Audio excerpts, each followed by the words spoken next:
बिस्मिल्लाहिर्रहमानिर्रहीम, अस्सलामु अलैकुम। आप देख रहे हैं ताज 92 न्यूज़ और मैं हूं नाइला भट्टी। शामिल करते हैं आज की हेडलाइंस।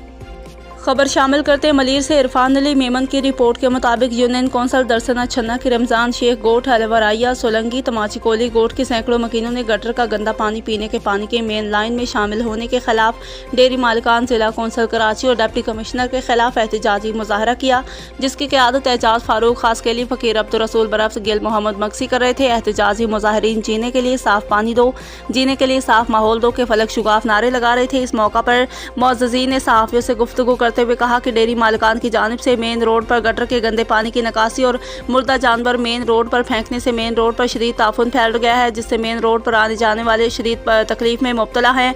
गटर के गंदे पानी के नतीजे में पीने का पानी की लाइन जो जा रही है रमज़ान शेख गोठ अलवराइया सोलंगी तमाची कोली गोठ और दीगर गोठों जाती हैं, जिससे गटर का पानी रसने पीने के पानी में शामिल हो गया है, जिससे इलाका का हर फर्द पेट के अमराज में मुब्तला है। उन्होंने जिला council Karachi deputy commissioner Malir और SSP से मुतालबा किया है कि फौरी तौर पर डेयरी फार्म मालिकान की जानिब से गटर के गंदे पानी निकासी बंद करवा कर पीने के पानी की लाइन मरम्मत करवाएं। बसूरत दीगर जिला कौंसल कराची के ऑफिस पर धरना देने पर मजबूर हो जाएंगे।